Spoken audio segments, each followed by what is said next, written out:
The Secrets of Technology is brought to you by the StarQuest Production Network and is made possible by our many generous patrons. If you'd like to support the podcast, please visit sqpn.com/give. You're listening to The Secrets of Technology.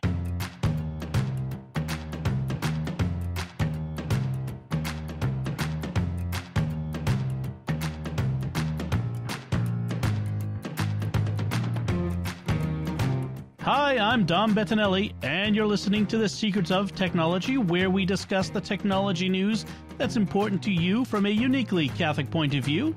And joining me today on the panel is Pat Scott. Hi, Pat. Howdy, howdy. So, it's been a busy week for tech news. We'll talk a little about that in a bit. And just as a little preview, E3 is coming up this coming weekend as we talk about this. And we'll be talking about that next time Father Andrew's on, because he definitely wanted to be here for that. So, but this time I wanted to talk about an important issue, and I think a listener brought this up to our attention, but an important issue that has to do with the use of technology and a little bit of Memento Mori, which is the Catholic concept of always remember your death, like in the sense of not be morbid, but know that you're going to die, and so be prepared for your eventual fate. Prepare yourself for meeting your maker, for standing before the judgment seat of God someday. And there's a little bit of a technology element to that, not in the preparing yourself to meet God, but preparing yourself to die. And I'm jumping around it. The point is we have to prepare our digital goods for our heirs, our family, so that when we die, they aren't left holding the bag and trying to figure out what to do and how to deal with all of our digital stuff that we've got sequestered away. And the important things and ephemeral things, it's not just your Twitter account, but like your bank account and other things like that. These are all digital these days, and we have to be aware of the fact that other people are going to have to, deal with this, whether it's a spouse or children or what have you. So, Pat, I wanted to talk about this because you work a lot with older folks, and I'm sure that you've had to deal with helping people prepare their digital life, their technology, in a way that their heirs, their family, could deal with it afterward. Yes, and I've also had to deal with a lot of clients who had to pick up after the person has gone, and now they're now how do I take care of this stuff? So, and I've also had to help a group here in town called Age of Austin do some seminars on this for groups of seniors. Yeah, and that's a great thing. If you ever get a chance, like we're going to go over some stuff, but we've only got so much time. If you get a chance to go to a seminar and sit down and ask questions and, write things down, definitely do that. But we'll try to cover some of the basics and give you plenty of links to help you get started here. We'll have those in the show notes. But let's jump right in. I think there's a number of steps to take when you're thinking about this, when you're preparing. And one of the things you should do is to make an assessment. What do I have that I need to make sure other people can access? All your accounts, and you got to really think of everything. And it helps if you're, as we always suggest, if you're using a password manager, because every place you've got a password is a thing that you've got to hand on to somebody at some point. So if you're using a password manager, I think all nowadays let you collaborate and share passwords with people, have a shared vault, right off the bat, even before you die, that you're already sharing important passwords with the people with an important person in your life, a spouse or a trusted child or, an adult child or something along those lines, so that you don't even have to worry that they have access to that. They already have that. So there's that. So 1Password, LastPass, others all allow that right off the bat. But there are other accounts, the other things to be aware of. Pat, what are some of the ones that people should think about? Well, a lot of times people have come to me, and in social media has come up as one of the big things. What happens if somebody dies and their Facebook account is up there? Do you leave it there? Do you memorialize it? Do you take it down? And there's a lot of different philosophies on that. Same thing with some of the Twitter and stuff like that. But Facebook and email systems like all of your Google stuff. If you're a Google user, you've got Google Docs, you've got Google Mail, Sheets you've got and mail, all contacts, that calendar. right? Yeah. All of that stuff. And then Yahoo has their own little system, and Microsoft has their own little system. All of these, there's ways that you can save the data out. You can, in some cases, make a legacy account of them. But social media and email seem to be and the third category is photos. For a Mac user, that's pretty easy. It's iCloud. But for so many other people, it's Shutterfly, SmugMug, some of the other systems. Google Photos. Right. Yeah. All of those things they need to figure out, are there important family photos that they need to be thinking about how to get it to somebody? So those are the things that I've been experiencing. I got some ideas for some of those, but let's go back to the social media one, because that's a good question. What should be done with my social media accounts after I'm gone? And again, this is one of those things where you can, make it when you're making a will. What are my wishes? What do I want to happen? You may say, look, you know what? When I'm gone, trash all of my social media. I don't want that to live on. I don't want anybody to see any of that. There's nothing important there. Move along now. Delete it all. Yeah.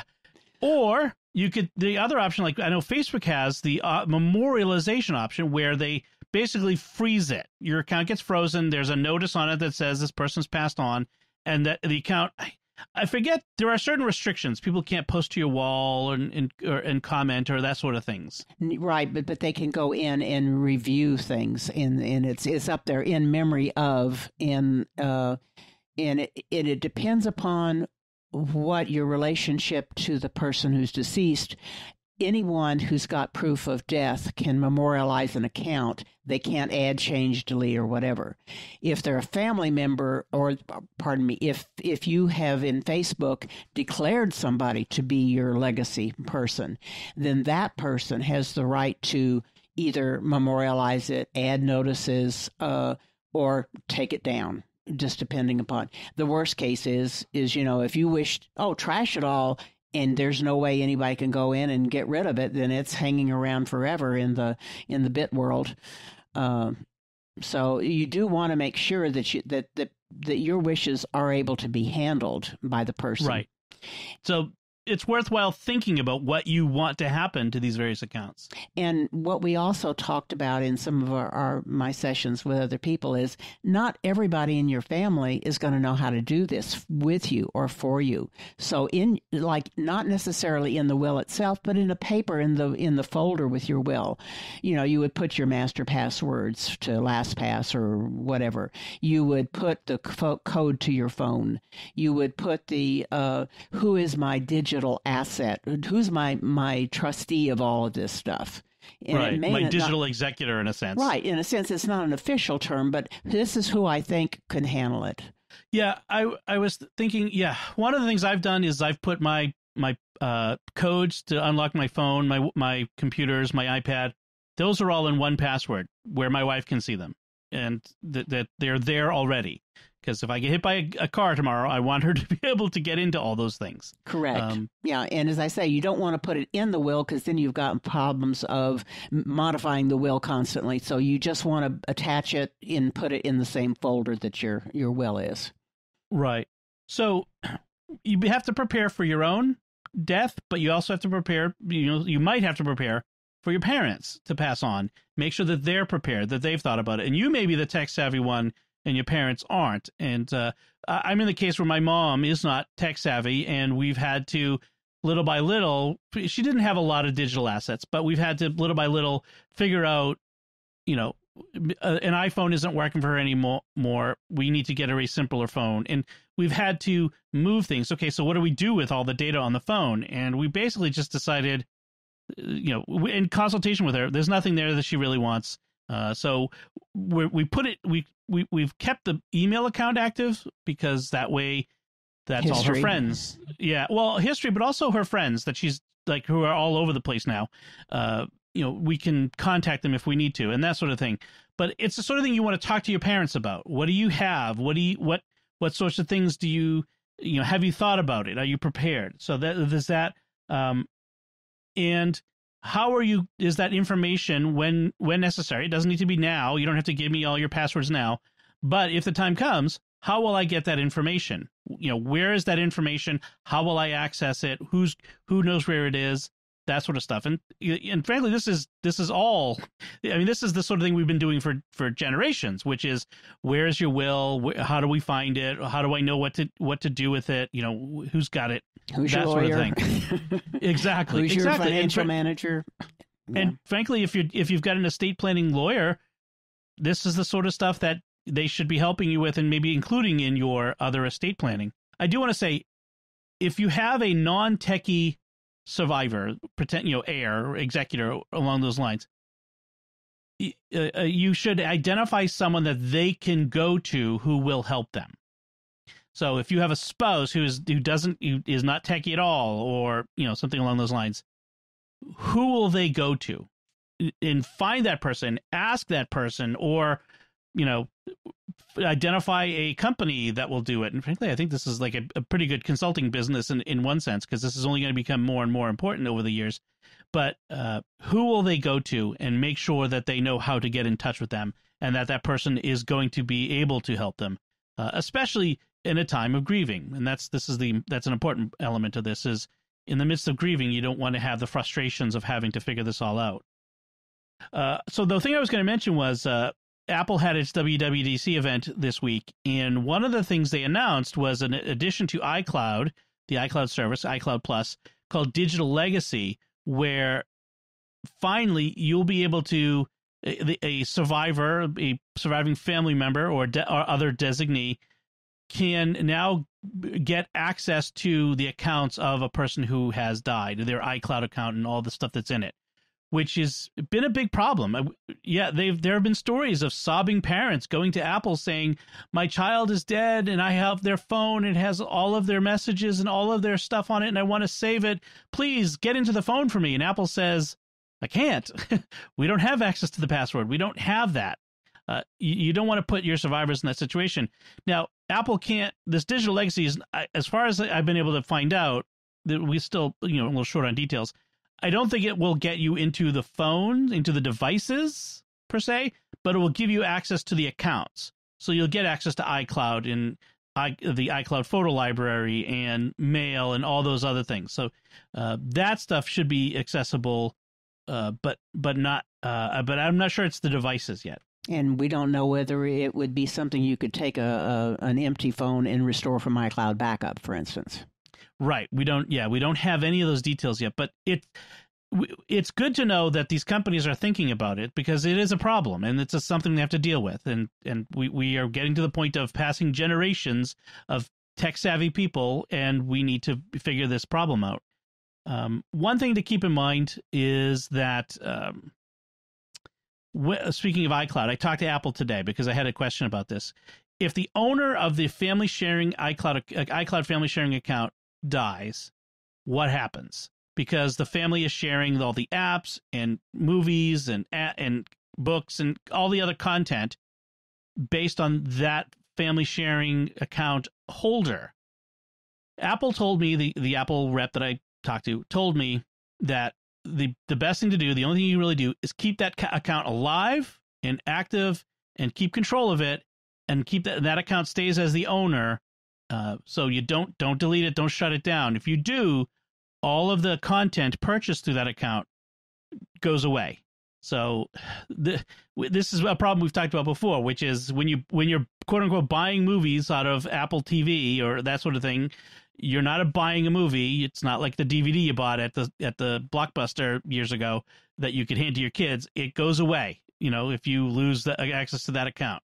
So it may become a thing where iCloud accounts get passed down through the generations. This is Grandpa's iCloud account that I'm watching this movie on. In any case, so let's talk about some of the steps, though. Okay, so the first step was assess what you have. What digital assets do you have? Get everything. Really, go through your phone, your computer, your web browser, your password manager. Find every account and think about it. Make a list. Make sure you've got everything. And important, don't forget the things that you're just keeping in your head, the passwords. There are certain passwords that people don't put in their password manager because it's just a simple throwaway password. I have a few of those. Make sure you've recorded those as well. And security questions, because even though you know who your first boss was, your wife may not. Right. And as I've said before, I don't answer those with the actual data. I wouldn't put my actual boss's first name.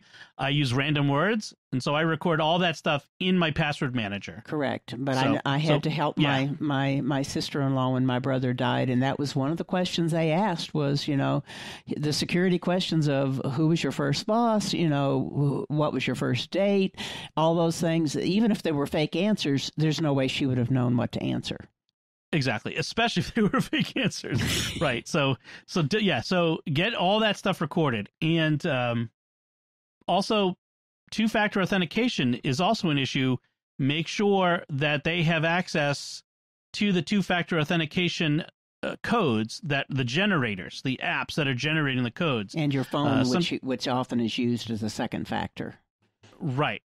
Although if you have used 1Password and its internal second two-factor authentication generator, and you have access to that, you're sharing access to that, you have it there. I did see something that wasn't announced at the keynote the other day, but Apple is apparently introducing a two-factor authentication to the operating system, like native to the system in the iOS system. So that's excellent. Well, and Apple, in that same article or at least an article that was about the same thing that you mentioned, they also mentioned something like Microsoft is starting to do is you use your device as your second factor.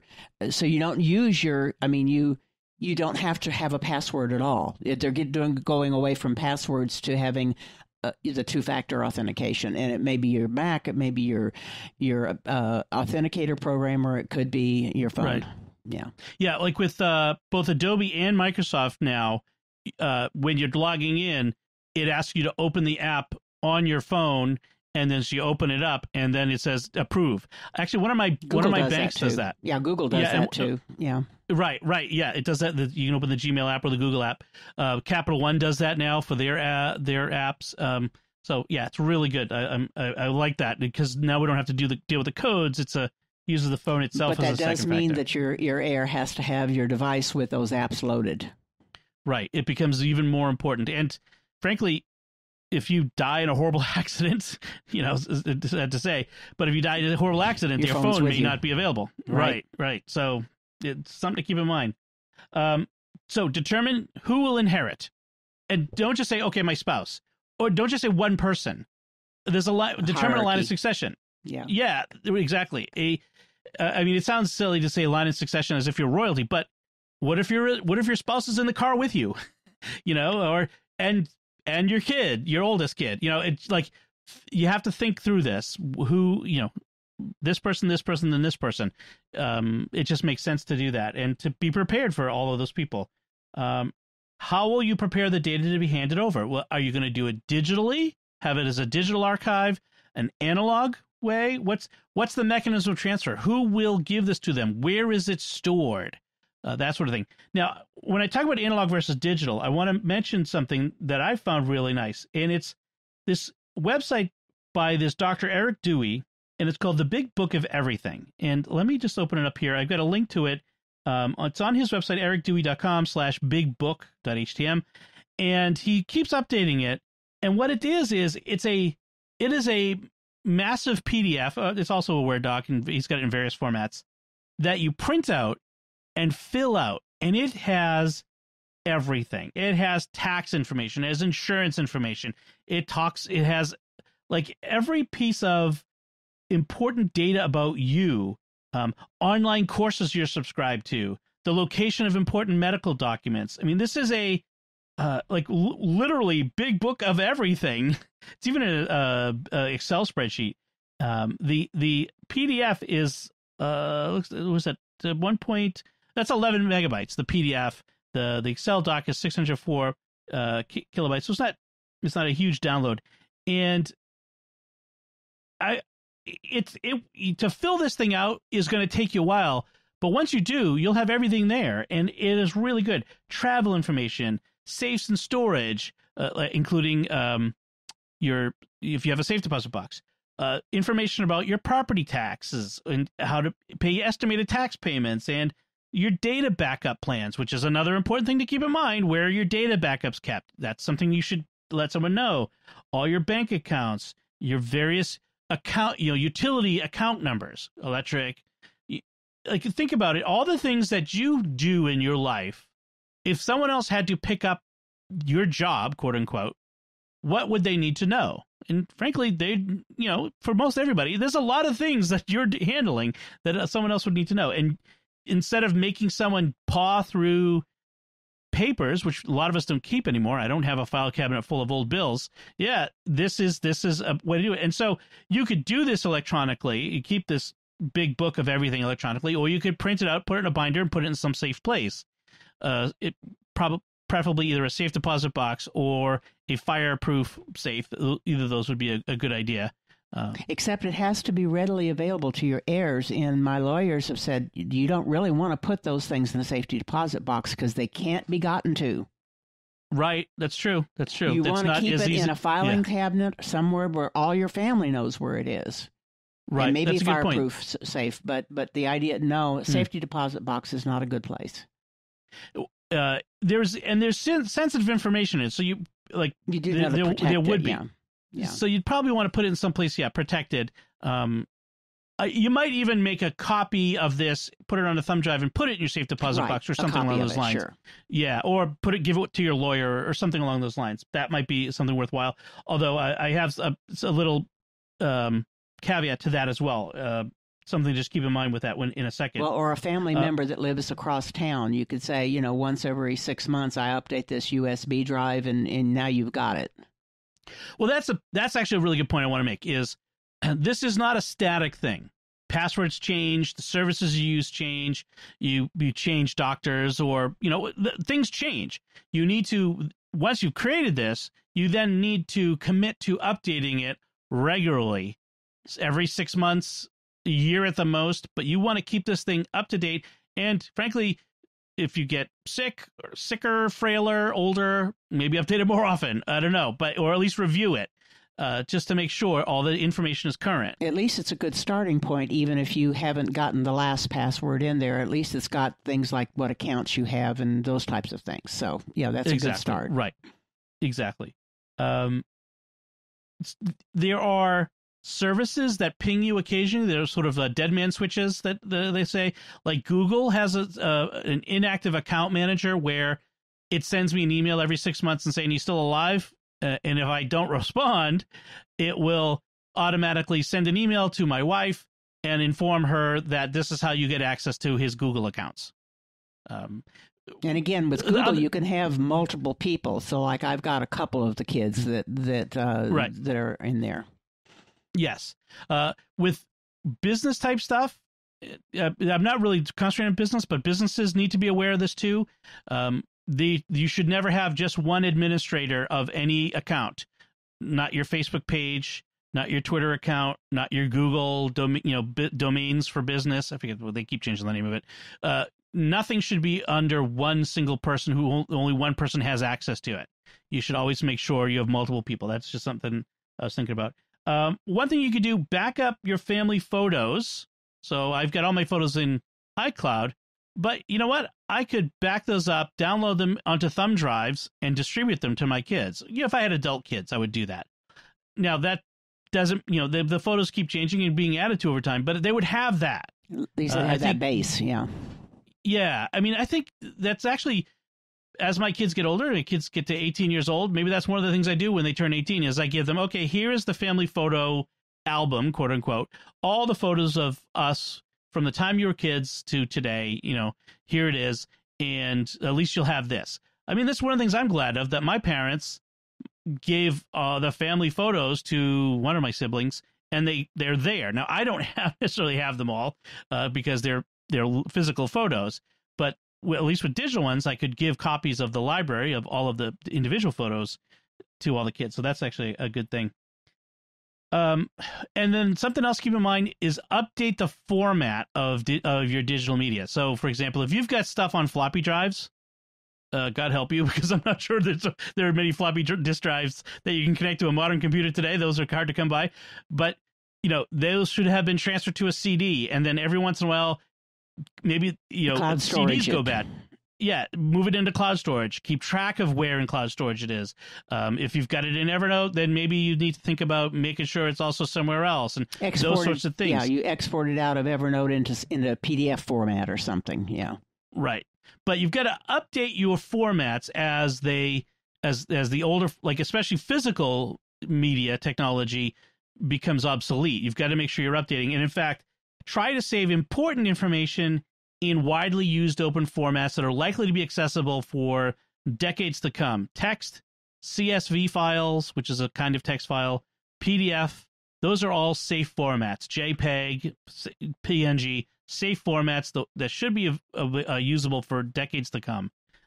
So that's something else to keep in mind. Anything else, Pat, on this that I may have missed? I think that sounds like a good wide brush on everything. And then, as you say, you're going to put some links in the show notes. And I have some links from the classes that I help teach, and I'll see if I can gather those and get those in the show notes too. Awesome. Yeah, here's some of the notes will be digital estate planning, how to transfer your digital accounts from 1Password. So it's a bit 1Password focused, but it's good advice. There's a thread from the Mac Power Users Forum called Digital Journaling, Digital Upkeep, and the Afterlife. Lots of advice from people, what they're doing to prepare. So there's some good advice in there. There's Wall Street Journal's tech columnist Joanna Stern had a good one article, What to Do Before You Die, a Tech Checklist. There's another article from 1Password called Get to Know Your Emergency Kit. I didn't mention that, but there is a page you can print out for your 1Password account that has a QR code and a place to write your password. And anyone can use that to get into your account, including you if you lose access to your account. So it's an emergency password kit. So something to keep, and maybe something to keep, put someplace safe where people don't have access to it. I'll have a link to the Big Book of Everything, a page from the government's, the FEMA, ready.gov on financial preparedness, which includes some of this, and then some software in the App Store, in the Mac App Store, and there's probably similar for Windows, but this is one I've looked at that's pretty good called Home Inventory. That's also another disaster-proofing, make an inventory of all the things in your home and put it in the cloud so that if you need to, you have a listing if a tornado or flood or other disaster comes around and takes your stuff. So, yeah, I think that about does it for my links. Yeah. All right, so if you've got questions on this topic, we love to hear from you. Send them in. You can send it to technology@sqpn.com. We'd love to field your questions and try to answer them the best we can. Before we get to our headlines, I want to take a moment to thank our patrons who make it possible for us to create the secrets of technology, including Dave, Randy W., Mary K., Camden O., Richard, and Richard M. Their generous donations at sqpn.com/give make it possible for us to continue the secrets of technology and all the shows at StarQuest. You can join them by visiting sqpn.com/give. And I want to put a plug in for one of our new shows on the StarQuest network called Let's Science from Carolyn, Lindsay, and Lino, our Australian friends from the Catholics of Oz. They've started doing a little podcast called Let's Science, where Carolyn, who's a science geek, tackles a interesting science topic. And every other week, it's a bi-weekly show, or as they say, fortnightly. And it's a great little show, 15, 20 minutes or so, where they talk a lot about space and biological sciences, earth sciences, all kinds of stuff. There was one on the fact that 5,200 tons of extraterrestrial dust fall on the earth every year. 5,200 tons of extraterrestrial dust. It's just amazing to me. And then there's an episode coming up on tardigrades in space. It's a lot of fun. You'll like it. Your kids will like it. And I love their energy. They have such great energy. And of course, their accents are fantastic too. So check it out. It's called Let's Science. You can find it wherever podcasts are found. All right, our headlines for the week. I want to talk about, as I mentioned, that Apple had its big event. I'm not going to spend a lot of time on this. We talked a lot about Apple stuff. We'd give a whole half an episode a couple weeks ago to their hardware announcements. But Pat, is there anything that stood out to you from Apple's event that you thought sounded really awesome, you're really excited about? Well, you mentioned the one was the legacy contacts. The other thing that I thought sounded really exciting was that you could do FaceTime and create a link, and your PC users and your Android users could join you in a FaceTime without having to have an iOS device or a Mac OS device. That really sounded exciting. Zoom killer. Yeah. They hope. And camera, the fact that the camera app will be able to pick up the text in a picture and actually scrape it. Oh, yeah. That sounded fun to me. Yeah, Evernote's been doing that for ages, and I love the idea of being able to search and it looking for text that it sees and understanding it in context. That's the other thing, is that it can get the context of what, not just what the words are, but the context of where the words are found. Yeah, that looked cool. Also, now Tile had this where you could say, if I get separated from my device, ping me. Well, evidently they're adding that to some of the location services in the Apple world too. That if all of a sudden a device no longer is close to you, that you can find that out in a notification.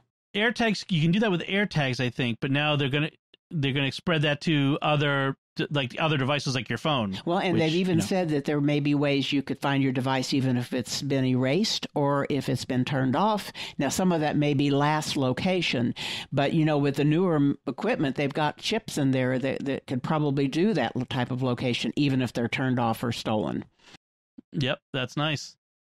So the things I liked, iPadOS had some great improvements, including widgets. Anywhere on the screen. Thank you, Apple. This was an obvious thing that should have been there last year when we introduced widgets. I'm not sure why it took you a year to put them instead of, just on the left side widgets. It's a huge screen, put them everywhere. So I love that. I like the improvements to multitasking. I like multitasking. I'm using it this very moment, but the controls have been obtuse and hard to figure out. They've made the controls looks like they look a lot better. The new focus mode that lets you turn off selectively or smartly, turn off some notifications. And when people message you when you're in focus mode, they get a message back saying, I'm sorry. It's sort of like do not disturb while driving, do not disturb, I'm working sort of messages. I'm looking forward to using those when I'm recording podcasts, people messaging me, then messaging me, and then messaging me, and I'm not responding because I'm on a podcast. And so there's that. And then some new privacy focused features, which are very interesting. So I'm looking forward to those features. So, but I was disappointed. There was no hardware announced. My new iMac was not announced yet, so I'll have to keep waiting. And one weird thing too is I noticed that the new operating system, there are some features that are only reserved for the M1 chips that Intel's will not get them. Yes, they're going to require the neural engine. They're pretty intensive, and the Intel chips just don't have the machine language chip that the M1s do in order to do some of those functions. So it's yet more incentive to upgrade. Yeah. I did like the continuity feature too, which I think will Sherlock one of my previous picks of the week, where you've got your mouse or trackpad and your keyboard, and you just move your mouse from the edge of the screen, and it goes right to your iPad. Yeah, that's cool. It's not sidecar. And you can literally drag and drop from one computer to another. It's really what AirDrop should have been. Wow, it's going to be awesome. Yeah, hopefully it works the way it did in the demo. So that was a lot of fun. All right, so let's talk about some of our other headlines, and here's one that was kind of interesting. In Britain, especially, although this covers the whole world, they have this feature. This how do I put it? It's a website called What 3 Words? What the number 3 words? And what this site does is it's divided the world into 3 by 3 meter squares. So 3 meters by 3 meter squares, the entire planet, and each square gets an address, and the address is 3 words, 3 random words put together. And so if the idea is, as long as you have those 3 words, you can find any pinpointed location. 3 meters is a very small area. it's smaller than most rooms. So you could find any 3-meter spot in the world if you have those 3 words. And in fact, 85% of British emergency services will accept those as a location. What is the number? It's not 911 over there. It's at 111, or I forget. I've watched enough British cop shows that I should know this, but I don't remember off the top of my head. They have a different, but they would say the equivalent of 911. Where are you located? And you would give them the 3 words, and they could send an ambulance or police or firefighters or whatever to that location, or helicopter if you're stranded on a mountain. But they're finding that they're having problems with this because they're having pronunciation problems. They're misunderstanding. There are homonyms. There are, or people are saying the words wrong or misreading the words off the screen in the middle of their emergency. And so maybe it's an interest. To me, it's interesting because it sounds like what a great idea, but yet the unintended consequences, that why it will actually fail in many or some cases. So I don't know. What do you think of that?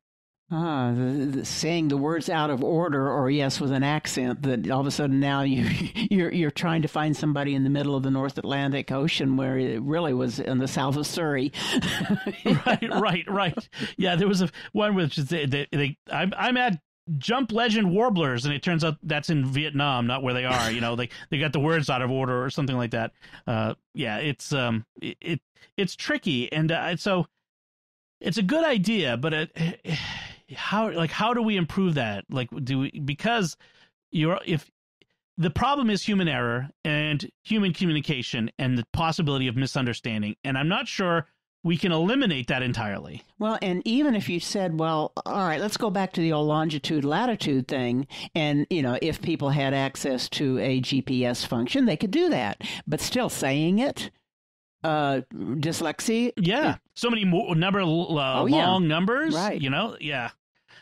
If that's the problem. Ideally, if phone, like we have here with emergency 911 services, your phone, if you call 911, your phone can transmit its GPS coordinates to the 911 system.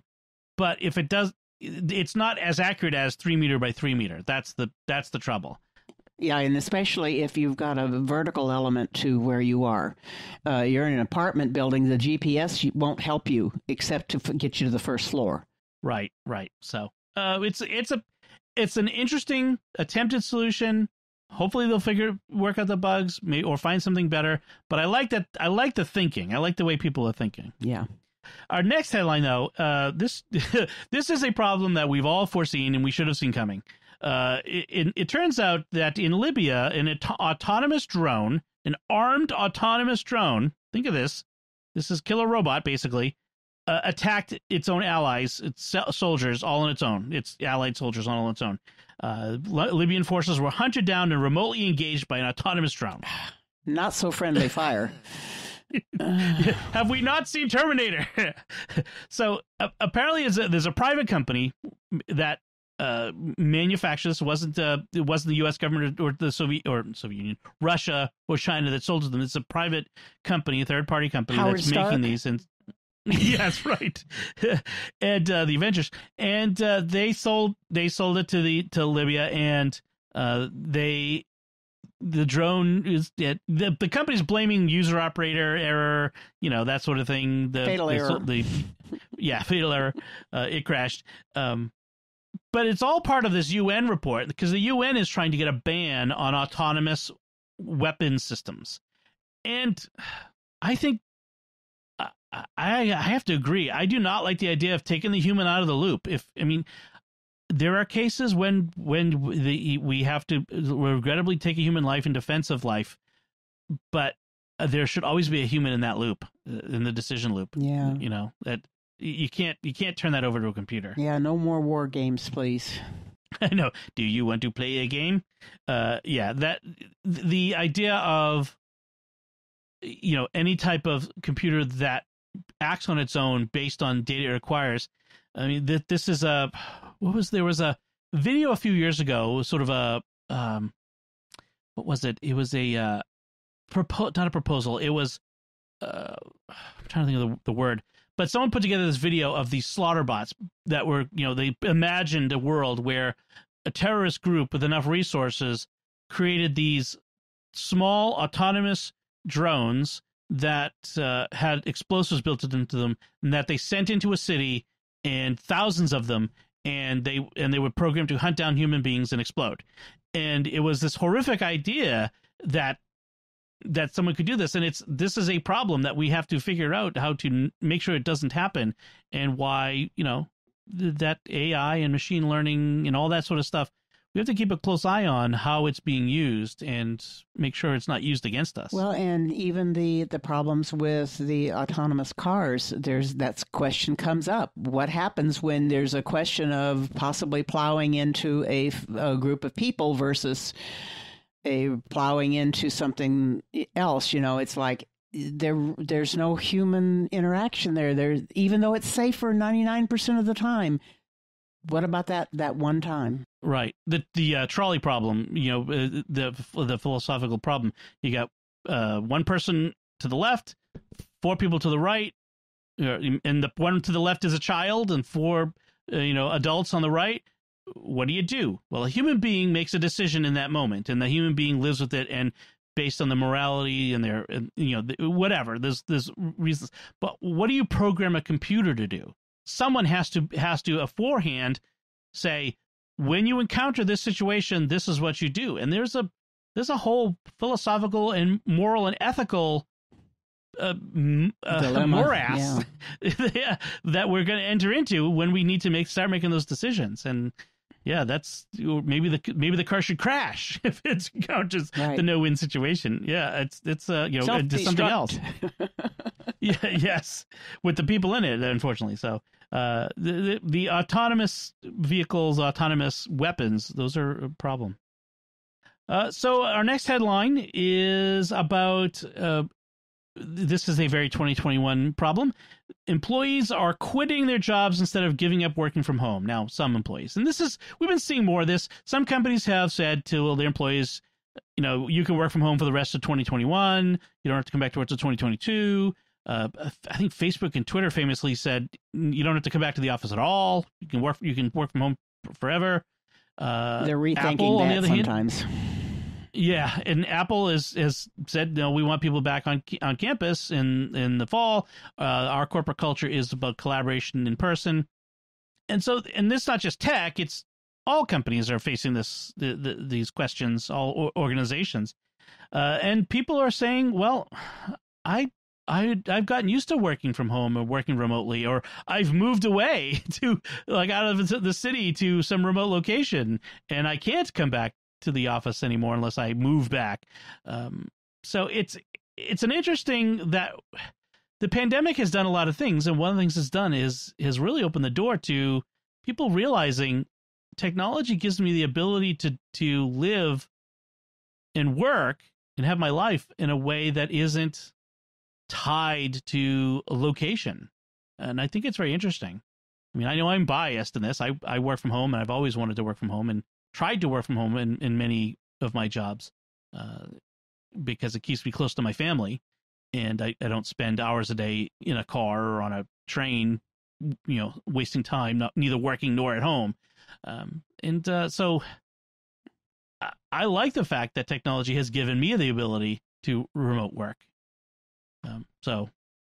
It's an interesting question. I've long advocated that businesses should be thinking about this. Should stop being thinking so centrally. So many interactions don't require us to be in person. We found that out, by being forced to find it out. There was an article in the Boston Globe today. I was reading, it was my local paper, and they were talking about, they did a survey, and something like a third to half of all respondents said they would prefer to work from home between 2 and 4 days a week. That most people wanted to spend at least a little time in the office, but many people, most people wanted to work from home, at least part or primarily. So interesting. So I'm curious. There's some jobs you can't. You have to. Yeah. You can't. You gotta go to the garage, and you gotta fix engines. You got to drive the truck. You got to. Not all jobs are office jobs. That sort of thing. But it's an interesting dilemma, interesting conundrum. Yeah. All right, I think that does it for our headlines this week. There are some other stories that we're working on that tech stuff that happened this week, as I'm sure you know, but I'm holding those till next week. I want to wait for I try to wait till we've got the whole story, or at least as much of it as we can, before we talk about it. Like there's the ransomware, the FBI clawing back some of the ransomware for the pipeline. They got that back somehow. More information is still coming on that.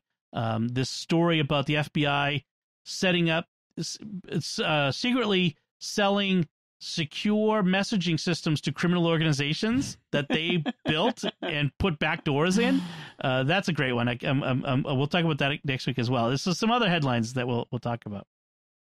But for now, let's talk about our picks of the week. Pat, it's just you and me, so why don't you go ahead? What's your pick of the week?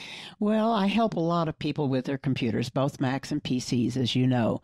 And one of the problems that comes up a lot is, I'm running out of space, or how come my disk is full, or I'm getting a new computer, and how much of this terabyte drive can I get by with a smaller drive, and what is in them? So for the PC, there's a real simple text-based free program called Tree Size. And we'll put links in the show notes for it. But basically, you just say tree size, and you can either tell it to go from where you are, or you can say just go the whole drive. And you run it in administrative mode so it can see as far down into the depths of the system as it can. And then it will show you what folders and how much space each folder is taking up. And there is another one that does it more graphically. This just gives you kind of a listing. It's a very text-based. But there's another one called WinderStat that gives you more of a visual. Okay, here's this clump, and all of that clump are pictures. Or here's another clump, and those are all under temporary cache files or stuff you've deleted and never released. And then on the Mac, there's a couple of different ones, but the one that I have liked the best is the Disk Inventory X. And that does a very graphical interface, again, of where your stuff is, so that you don't spend hours deleting text files or emails when really, if you just went to that folder where there were movies waiting to be burned to disk, you got a whole bunch of space back. Excellent. Yeah, those are some good picks. So I got three things I want to say. I got one pick and two other things I want to sort of update. I picked Eero as a home mesh Wi-Fi system. Amazon Prime Day is in June, and early Prime has started. If you are a Amazon Prime member, they have some really good discounts, like 35% discounts on Eero systems and individual beacons if you need to get an individual beacon to add to your system. So check those out, eero.com/Prime Day. So just mention that. Also, I discovered something new about one of my previous picks. Is a system called NextDNS, and what it does is the simple explanation is it acts like a VPN, virtual private network. But what it does is it filters your DNS, the domain name system, so it filters domain names that are associated with trackers and ad networks and other stuff, and filters that out from your computer. Okay, so that it's sort of an ad blocker at a deeper level, but it also blocks trackers and other stuff that's leaking information about you out to the net, from apps or other things running on your computer, or when you go to websites or open email. I discovered they have an app for your iOS devices or Android devices, and I discovered quite by accident that if you have it active on your phone, it will block in-app ads from apps. So, like just the other day, my wife and I were both using this program that makes a cartoon of your face, and it has in-app purchases, and you can buy it to get rid of the ads. And I wasn't seeing the ads, and she kept getting frustrated because every few seconds it would pop up a new ad in her face, and she'd be like, I'm just trying to use the app. And because I had NextDNS running and she didn't, and I didn't even know that it was blocking the ads. It was so transparent about it for me. So it's an added benefit. Now, of course, it doesn't give you the features that you would be purchasing, the extra features. Those still remain locked until you buy the app, but at least it blocks the ads and makes it less annoying. They're less in your face. So there is that. Yeah, Words with Friends would be a lot friendlier without all those every turn ads that seem to go on for 45 seconds or 2 minutes. Yes, until it finally shows you the X to close it. And they keep moving the X. Yes, they do. So this would block that. So that's something I just want to mention. I don't know if it works on every app, but it certainly works on the apps that I've seen so far. My pick, however, is an app for the Mac called CleanShot, and it's very simply a screenshot app, and it works better than the built-in screenshot feature that is in Macs that is built into the Mac OS operating system.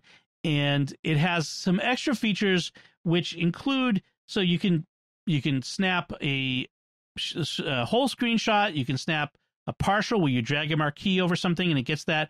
You can snap just a window or a menu. You can also set up a delay so that it captures a menu selection for you, which is nice. So you tell it go, and it starts counting down, and you open the menu, and you get hover over the, say, submenu that you want to capture, and click, it gets it.